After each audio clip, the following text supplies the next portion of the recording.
तो आदाब, नमस्कार, गुड इवनिंग, सत श्री अकाल। एक बार फिर आप तमाम लोगों का स्वागत है। आज संडे है और वक्त फॉलोअप का है। फॉलोअप यानी गड़े मुर्दे उखाड़ने की, फॉलोअप उन खबरों के ऊपर ध्यान देने की, नज़र डालने की जो मालूम नहीं कब कहाँ किन फाइलों में गुम है या जिनका पूरी तरह से इंसाफ होना अब भी बाकी है। सोच कर ये अजीब लगता है क्योंकि कानून, अदालतें हमेशा ये कहती हैं कि सबूत चाहिए, चश्मदीद चाहिए, गवाह चाहिए किसी केस का फैसला सुनाने के लिए। अब सोचिए, एक महिला के साथ कई लोग मिलकर गैंगरेप कर रहे हैं और जिस जगह पर इस महिला के साथ गैंगरेप हो रहा है उससे कुछ दूरी पर उसका बेबस पति अपने 6 महीने के बच्चे की जान बचाने के लिए दुबका पड़ा है और उसे पता है कि अगर वो उठ गया और उन लोगों ने देख लिया तो उसे मार डालेंगे। लाइव उसकी नज़रों के सामने उसकी बीवी का गैंगरेप हो रहा है। बड़ी मुश्किल से वो मदद के लिए पास के गांव में जाता है, बताता है। लोग उसकी मदद के लिए भागते हैं। करीब 200 लोग गांव के लाठी, डंडे, सरिये लेकर उस जगह पर पहुंचते हैं जहां उसकी बीवी के साथ गैंगरेप हो रहा था। लेकिन आने जाने में वक्त लग चुका था। उस महिला की मौत हो चुकी थी। उसके कातिल, उसके बलात्कारी मौके से भाग चुके थे।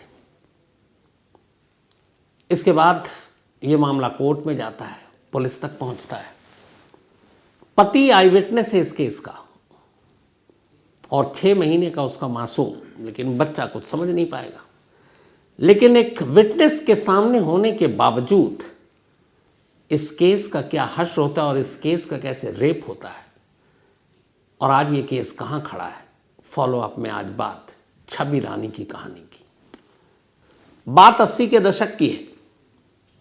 1977 में छवि रानी, जो उस वक्त उड़ीसा के पुरी में रहा करती थी, एक शख्स से उसे प्यार होता है और फिर उससे शादी कर लेती है। उसका पति का नाम नबा किशोर। छवि रानी और नबा किशोर दोनों अपनी ज़िंदगी खुशी खुशी गुजार रहे थे। शादी के बाद नबा किशोर ने कहा था कि कुछ नया धंधा शुरू करूं, तो उसने अखबार की एजेंसी ले ली थी। वो अखबार जो भुवनेश्वर, कटक और बाकी जगहों से आते थे, वो उसकी एजेंसी लेता था और अपने गांव के आसपास उन अखबारों को सर्कुलेट करता था, बांटा करता था। अखबार की एजेंसी लिए करीब उसको 3 साल हो चुके थे। अब अखबार बांटने और भेजने के चक्कर में उसे अखबारों को लेकर दिलचस्पी शुरू हो गई। उसे लगा कि मैं अखबार लोगों तक बांट रहा हूँ एजेंसी लेकर, क्यों ना मैं भी इस अखबार में कुछ लिखूँ, मैं अपने गांव के बारे में, अपने इलाके के बारे में। और धीरे धीरे उसके अंदर एक जर्नलिस्ट बनने की चाहत उमड़ने लगी और वह अखबार ध्यान से पढ़ता, खबरों के बारे में जानकारी रखता और आखिरकार एक भुवनेश्वर से न्यूज़पेपर शुरू हुआ जिसका नाम था प्रगति बाड़ी। तो उसके लिए अलग अलग ज़िलों में, डिस्ट्रिक्ट्स में कॉरेस्पोंडेंट चाहिए थे। तो नबा किशोर ने भी अप्लाई किया और फिर उसको नौकरी मिल गई। अब वो इस अखबार का रिपोर्टर बन गया। रिपोर्टर बनते ही अब उसने अपनी खबरें करनी शुरू कर दी। अब नबा किशोर एक ईमानदार जर्नलिस्ट था, जैसे जर्नलिस्ट की आज के दौर में कमी है। तो सिस्टम, सरकार, पुलिस, सरकारी बाबू, इनके खिलाफ तमाम कमियों को उजागर करता, रिश्वतखोर नेताओं को बेनकाब करता और इलाके के जो उसके सब दबंग नेता थे उनके खिलाफ जमकर खबरें लिखता। इससे बहुत सारे उसके दुश्मन बन गए। कई बार उसे धमकियां मिली कि तुम मत लिखो, लेकिन वो अपने जर्नलिज्म के एथिक्स और उसूल के साथ, जो शायद हम लोग नहीं कर रहे हैं आज, वो डटा रहा और करता रहा। इत्तेफाक से उस दौर में जिस इलाके में ये रहा करता था, वहाँ के 2 दबंग नेता थे, दोनों कांग्रेस के थे। एक बिरडी, एक गांव है, तो बिरडी गांव का ब्लॉक प्रेसिडेंट जिसका नाम था दिवाकर नायक और दूसरा कार्यकारी अध्यक्ष इसी कांग्रेस का ब्लॉक, उसका नाम था नंदा मोहंती। ये दोनों खूब सरकारी जो भी स्कीम आती है उसके पैसे गरीबों तक पहुंचने नहीं देते। बहुत सारे करप्शन थे इनके। तो इनकी खबरों को नबा किशोर खूब लिखता, छापता, दिखाता। अब ये बात इन दोनों नेताओं को बड़ी बुरी लगी। उन्होंने कई बार धमकी दी पर वो माने नहीं और ये सिलसिला लिखने छापने का चलता रहा। नबा किशोर अपनी जर्नलिज्म के एथिक्स और उसूल पर कायम रहा। इस दौरान में उसे एक बेटा हो गया। दोनों पति पत्नी खुश थे। नबा भी एक रिपोर्टर बन के बेहद खुश था, लेकिन खुश तब तक था जब तक कि 3 अक्टूबर 1980 की तारीख नहीं आई थी। 3 अक्टूबर 1980, गांधी जयंती के ठीक अगले दिन। उस दिन किसी काम से नबा और छवि रानी को अपने गांव से बाहर जाना था। जब वो गांव से बाहर निकलने के जाने लगे, 6 महीने का उनका बच्चा उनके साथ था, तो अचानक इन दो नेताओं ने, जो नंदा मोहंती और दूसरे, उन्होंने कहा कि उनके लोग वहाँ पहुँच गए रास्ते में, और नबा किशोर से कहा कि चलो साहब ने तुम्हें बुलाया है, साहब की हवेली पर चलना है और कुछ काम है। तो उसने बताया मैं कहीं बाहर जा रहा हूँ, शाम को लौट आऊँगा। उसने कहा नहीं, शाम को नहीं, अभी चलो वरना बहुत बुरा अंजाम होगा। उन्होंने धमकी दी। नबा डर गया कि कुछ गड़बड़ है। उसने कहा कि चलो हम बाहर बाद में जाएंगे। अपनी पत्नी छवि रानी से कहा कि वापस लौटते हैं और घर में तुमको छोड़ता हूँ और मैं जाकर दिवाकर नायक और नंदा मोहंती से मिल लेता हूँ। पता नहीं क्या बात है।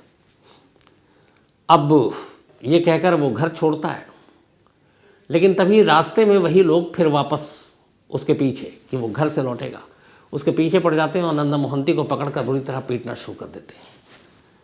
जब बुरी तरह पीटते हैं और कहते हैं कि तुम्हें आना है, तो नंदा मोहंती घर पहुंचता। छवि रानी देखकर घबरा जाती है।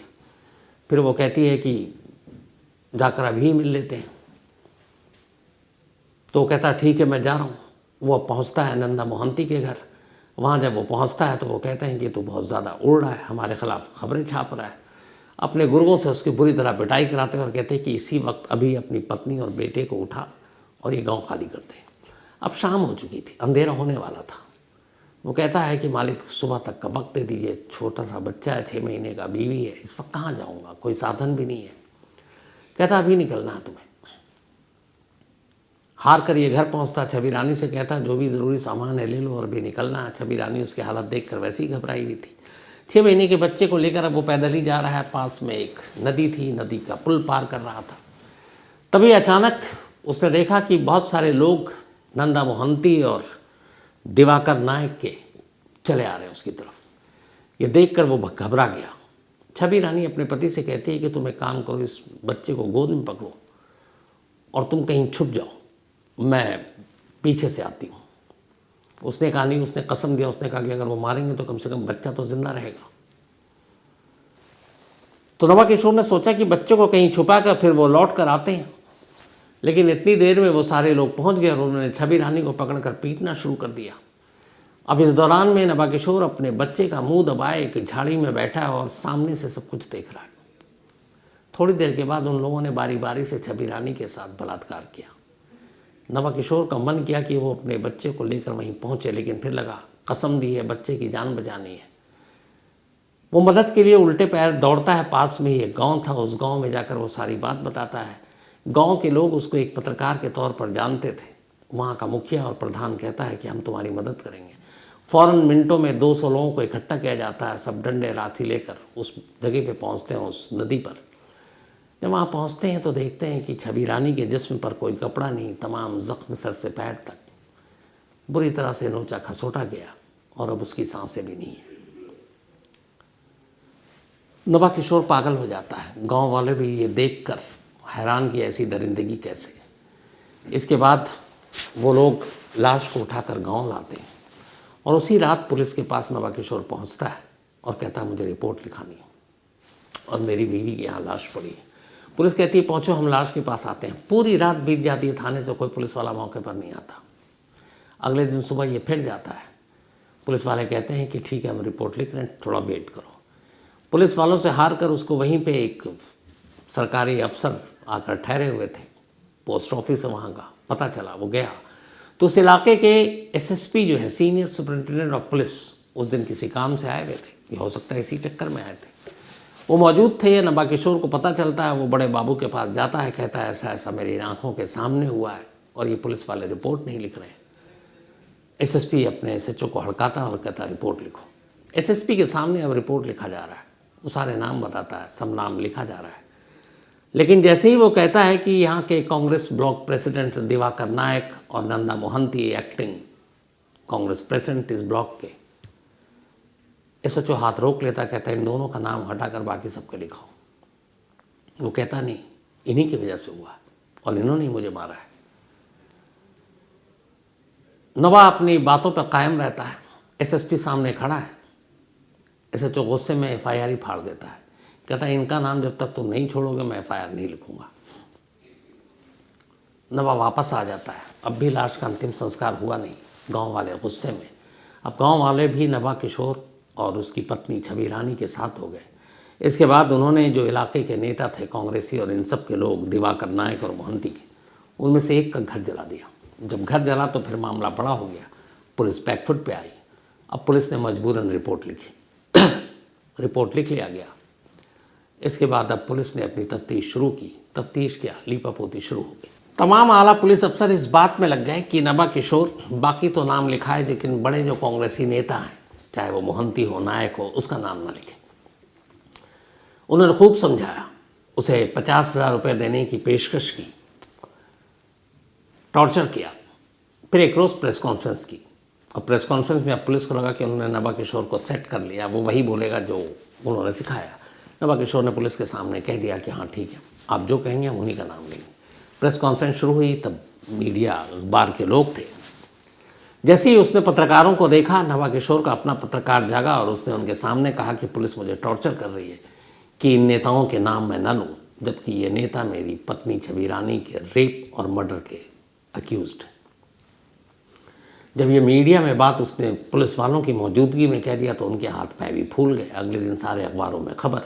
अब पुलिस के लिए शर्मिंदगी। इसके बाद ये मामला क्राइम ब्रांच को सौंप दिया गया, लोकल पुलिस को इससे हटा दिया गया। लेकिन सामने वालों की पहुंच बहुत ऊपर थी।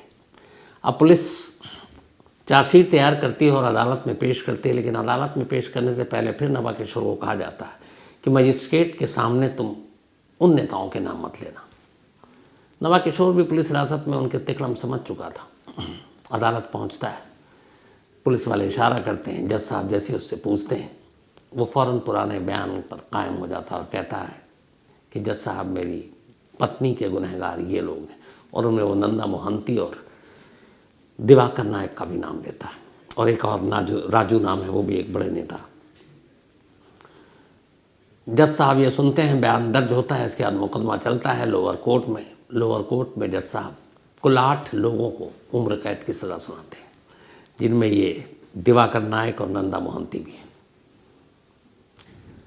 लगता है नबा किशोर को कि वो ये जंग जीत गया इंसाफ का। एक शख्स जिसे हर एक ने, सिस्टम ने कुचलने की कोशिश की, अब उसकी जीत हुई। लेकिन ये उसकी गलतफहमी थी। लोअर कोर्ट के फैसले के खिलाफ तमाम आरोपी हाई कोर्ट पहुंच जाते हैं। हाई कोर्ट में मुकदमा चलता है। तमाम बड़े खेल अब शुरू होते हैं। बड़े बड़े वकीलों की फ़ौज जमा की जाती है तमाम नेताओं की तरफ से, और फिर वहाँ ये मुकदमा लड़ा जाता है। हाई कोर्ट एक ऐसा फैसला सुनाती है जिसे सुनकर हर एक कोई चौंक उठता है। लोअर कोर्ट के फैसले को पूरी तरह से पलटकर हाई कोर्ट उड़ीसा की 8 के 8 आरोपियों को साफ बरी कर देती है। कहती है कि पुलिस की इन्वेस्टिगेशन में कहीं भी ये साबित नहीं होता है कि ये लोग छवि रानी के रेप या कत्ल के गुनहगार, सबूत नहीं है, इसलिए इन्हें बरी किया जाता है। नबा किशोर एक बार फिर टूट जाता है। उसे लगता है ये क्या हुआ, मैं अपनी बीवी के साथ जो भी हुआ उसका विटनेस हूँ, चश्मदीद हूँ, और जो अखबार के बाद जो पिटाई और सारी चीज़ें कड़ियाँ जुड़ रही हैं, लेकिन यहाँ काले कोर्ट वाले कुछ और कहानी सुना रहे हैं, अदालत कुछ और फैसला। टूट गया। उसे लगा ये सब बेकार है, ये ज़िंदगी बेकार है। वो हार मानने ही जा रहा था कि तभी कुछ अच्छे लोग सामने आए, कुछ NGO सामने आए। उन्होंने कभी एक और दरवाज़ा खुला है, देश की सबसे बड़ी अदालत सुप्रीम कोर्ट का। इसके बाद ये लोग सुप्रीम कोर्ट पहुँचते हैं। अब तक 22 साल गुजर चुके थे इस पूरे फैसले की इस कवायद में। 1980 का मामला 3 अक्टूबर, अब अप्रैल 2002 आ गया, और आखिरकार अप्रैल 2002 में सुप्रीम कोर्ट ने अपना फैसला सुनाया। सुप्रीम कोर्ट का फैसला भी आधा इंसाफ ही कर पाया। सुप्रीम कोर्ट ने अपने फैसले में हाई कोर्ट ने जिन 8 को बरी कर दिया था, उनमें से 4 को उम्र कैद की सज़ा सुनाई और 4 को बरी कर दिया। और अफसोस और हैरानी की बात ये कि जिन 4 को बरी किया गया उनमें वो नंदा मोहंती भी था, वो राव भी था, वो दिवाकर नायक भी था। मतलब जितने बड़े नेता, जितने बड़े लोग, वो सब बरी। हालांकि सुप्रीम कोर्ट ने इस पूरे केस की जांच पर lower court, high court, police को फटकार भी लगाई, बरहम भी लगाया, लेकिन 4 लोगों को बरी भी कर दिया।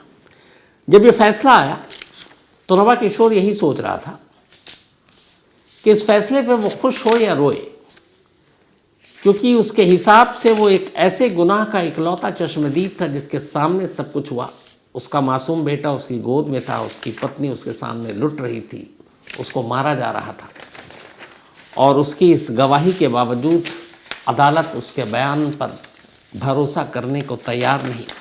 पुलिस वालों ने उसके बयान को तोड़ मरोड़ कर पेश किया, वकीलों ने अजीब तरह से गवाह और दलीलें रखी, जज ने उनकी बात मानी। एक कोर्ट ने 8 को सज़ा दी, दूसरे कोर्ट ने 8 के 8 को बरी कर दिया, तीसरे कोर्ट ने 8 में से 50% को बरी किया, 8 को सज़ा दे दी। तो कुल मिला के ये फैसला है क्या और हुआ क्या? आज 2024 में ये केस वहीं खड़ा है। नवा किशोर को आधा इंसाफ मिला, आधा नहीं मिला। आज भी उसके दिल का जख्म उतना ही हरा और गहरा है। बरसों तक वो लोग उसके बाद उसके पास से गुजरे और कई बार ताने भी मारकर गुजरे कि हमसे बड़ा यहाँ कानून नहीं है, जो हम हैं हम ही लोग हैं, हम ही कानून है, हम ही अदालत है, हम ही इंसाफ है। अब उनकी बातें जैसा भी उन्होंने कहा होगा, लेकिन कम से कम इस सिस्टम के बाद लगता तो है कि शायद वो लोग सच थे, और नवा किशोर जैसे लोग शायद इसी के हकदार थे, क्योंकि वो अकेले अपनी लड़ाई की सारी जमा पूंजी उसने बेच दी, एजेंसी ली थी, वो जो पैसे बचाए थे वो घर जायदाद सिर्फ अदालत के चक्कर काटने के लिए। उस दौर में उस शख्स ने मतलब 1.5-2 लाख रुपए खर्च कर दिए थे। 1.5-2 लाख रुपए, आज से 44 साल पुरानी बात बता रहा हूँ आपको। उसकी आज की क्या कीमत होगी। और ये सब कुछ लुटाने के बावजूद उसकी उम्मीद सिर्फ एक थी कि उसे इंसाफ मिलेगा, इंसाफ मिला नहीं, और आखिर में भी देश की सबसे बड़ी अदालत ने भी उसे मझधार में लाके छोड़ दिया। आधा इंसाफ दिया, आधा नहीं दिया। ये तो सिर्फ बानगी है, ना जाने ऐसे हमारे देश में कितने केस पड़े हैं। इसी कहानी के बहाने मैं आपको एक तस्वीर दिखाना चाहता हूँ। हमारे देश के ये जो नेताओं, जो लोग अपनी ताकत, सत्ता, अपने दबंगई से कैसे कानून का फ़ायदा उठाते हैं, कैसे पैसे कमाते हैं, अपराध करने के बावजूद कैसे वो जेल की बजाय विधानसभा में और लोकसभा में पहुंचते हैं। एसोसिएशन फॉर डेमोक्रेटिक रिफॉर्म्स, ये हमारे देश की एक नामी संस्था है, ऑर्गेनाइजेशन है, जो ख़ासतौर पर हमारे माननीय यानी कि जितने नेता हैं, चाहे लोकसभा के हों, सांसद, विधायक, मंत्री, इनके ऊपर रिसर्च करती है और पता करती है ख़ासतौर पर इनके क्राइम के ऊपर। तो इसी एसोसिएशन फॉर डेमोक्रेटिक रिफॉर्म्स यानी ADR के कुछ इंटरेस्टिंग डेटा है जो आपको ज़रूर जानना चाहिए। हमारे देश में, अभी मैं करंट की बात कर रहा हूँ, ये 2024 की, जितने भी MPs हैं उनमें से 40%, 40% सांसदों के खिलाफ क्रिमिनल केसेस हैं। इन 40 में से 25% के खिलाफ संगीन क्रिमिनल केसेस हैं, यानी मर्डर भी है, अटेम्प्ट टू मर्डर भी है, किडनैपिंग भी है और क्राइम अगेंस्ट विमेन भी है। 25% MPs जो है हमारे। ADR की रिपोर्ट के मुताबिक लोकसभा और राज्यसभा, हमारी ऊपरी और निचली जो सदन है, इसमें दोनों मिलाकर, राज्यसभा और लोकसभा के MP को मिलाकर 776 सीटों पर 763 करंट MPs हैं, दोनों लोकसभा राज्यसभा को मिलाकर। इन 763 सांसदों में से 306 ने, चुनाव लड़ते हैं तो आपको खुद अपना घोषणा पत्र देना होता है, उन्होंने बताया कि हाँ हमारे खिलाफ क्रिमिनल केसेस हैं। और इन 306 में से 194, 306 में से 194 ने कहा है कि उनके खिलाफ सीरियस, हीनियस क्राइम के केसेस हैं, murder, attempt to murder, kidnapping, crime against women. State wise चलें तो केरल में 29 लोकसभा और राज्यसभा के एमपी हैं, उनमें से 23 के खिलाफ क्रिमिनल केस है। बिहार में 56 में से 41 के खिलाफ है। महाराष्ट्र में 65 में से 37 के खिलाफ है। तेलंगाना में 24 में से 30, दिल्ली में 10 में से दिल्ली में 7 सीटें हैं, 7 में से 5, और अगर राज्यसभा का जोड़ ले तो अब दिल्ली में 10 सीटें होती हैं, 7 लोकसभा की और 3 राज्यसभा की। तो इनमें से 5 पार्टी वाइज अगर आप आए क्राइम के केसेस सीरियस सिर्फ मैं बताऊंगा, बाकी की तो गिनती ही नहीं है। सीरियस अभी बीजेपी के 385 एमपीज हैं, उनमें से 98 के खिलाफ सीरियस क्राइम के चार्जेस हैं। कांग्रेस के 81 हैं, दोनों मिलाकर लोकसभा राज्यसभा, उनमें से 26 के खिलाफ सीरियस क्रिमिनल केसेस हैं, हीनियस। आरजेडी के 6 में से 3 के खिलाफ, भारतीय कम्युनिस्ट पार्टी में से 8 में से 2 के खिलाफ, आम आदमी पार्टी अरविंद केजरीवाल 11 में से 1 के खिलाफ, इसके अलावा राष्ट्रवादी कांग्रेस 8 में से 2 के खिलाफ। अब सिर्फ क्रिमिनल या क्राइम केसेस मत जाइए, एक और बड़ा दिलचस्प डेटा एडीआर ने दिया है, वो भी जानने की ज़रूरत है। हमारे देश में आपको पता है कि जो हमारी पर सालाना जो इनकम है आप आम लोगों की, वो कितनी है? प्रति व्यक्ति जो आय है इनकम इंडिया में, वो 2 लाख रुपए से कम है। 12 महीने में 2 लाख रुपए से कम है, मतलब प्रति व्यक्ति एक आदमी की इनकम या आमदनी कहें 2 लाख से कम है। और अगर आप दिन भर का फिर इस 2 लाख को जोड़ लें तो 550 रुपया बनता है एक दिन का। और अगर आप ये चुने हुए हमारे माननीय सांसद और विधायकों की बात करें तो इनके भी ज़रा डेटा देख लें। 53 ऐसे हमारे नेता हैं या फिर सांसद या विधायक हैं जिनकी कुल प्रॉपर्टी 763, सांसदों की अगर हम बात करें 29,251 करोड़, 29 कुल संपत्ति 29,251 करोड़। जो क्रिमिनल बैकग्राउंड के एमपीज हैं हमारे यहाँ जितने भी, उनका भी इंटरेस्टिंग फिगर है। जो क्रिमिनल हैं उन सारे क्रिमिनल बैकग्राउंड के एमपीज की जो टोटल प्रॉपर्टी है वो है 50,003 करोड़ की, और बिना क्रिमिनल बैकग्राउंड वाले जो एमपीज हैं उनकी है 30,050 करोड़ की। मतलब जो क्रिमिनल उनके पास ज़्यादा पैसे हैं, जो क्रिमिनल नहीं है उनके पास बेचारों के पास कम पैसे हैं। कुल देश में अलग अलग हमारे जितने भी स्टेट्स हैं वहाँ पे एमएलए होते हैं, विधायक, तो सारे देश के कुल 4001 इस वक्त एमएलए है, 4001। इन सब की कुल मिलाकर जो प्रॉपर्टी है वो है 54,000 करोड़ रुपीस, 54,000 करोड़ रुपए, 4001 विधायकों की। इसके अलावा नॉर्थ ईस्ट की अगर इसी में बात करें 54,000 करोड़ की, अगर 3 स्टेट को आप ले लें, नागालैंड, मिजोरम और सिक्किम, तो इनका भी 2023 और 24 का जो सालाना बजट आया है ना वो 49,000 करोड़ का है। इन 3 स्टेट्स का, नागालैंड, मिजोरम और सिक्किम, टोटल बजट तीनों स्टेट का मिला दूँ 23 और 24 का तो 49,000 करोड़ है। और हमारे सिर्फ 4001 विधायकों की कुल प्रॉपर्टी 54,000 करोड़ है, यानी कि इन 3 राज्यों के बजट उनके मुकाबले कम है। जो एवरेज है एमएलए की प्रॉपर्टी या संपत्ति वो 13.63 करोड़ है, मतलब एक एमएलए कम से कम 13 करोड़ का तो मालिक है हमारे देश में, जिस देश में एक आदमी की सालाना आमदनी 2 लाख से भी कम है। 1356 ऐसे एमएलए हैं जिनकी औसत या एवरेज प्रॉपर्टी 11.97 करोड़ है। तो ये थोड़े से एडीआर के आंकड़े थे। ये आंकड़े इसलिए इंटरेस्टिंग हैं कि जब ऐसे पॉलिटिशियन, नेता, दबंगई लोग क्राइम करते हैं और फिर कानून से किस तरह से बच कर निकलते हैं, तो उसकी एक वजह ये भी है, ये दौलत। ये काम आता है आपको पुलिस का पेट भरने में, कागजात बदलने में, वकीलों की फ़ौज खड़ी करने में, और न जाने कैसे कैसे अदालतों के रुख और फैसले को बदलने और बदलवाने में। तो जब ऐसा होगा तो हम लोगों को इंसाफ कहाँ मिलेगा? बात सोचने वाली है। तो आज फॉलोअप में इतना ही। अब आपसे मुलाकात होगी मंडे को किसी नई कहानी के साथ और फॉलो अप में अगले संडे को आपसे मुलाकात होगी किसी और गड़े मुर्दे को उखाड़ने के लिए। तो तब तक अपना और अपनों का ख्याल रखिएगा। Thank you very much.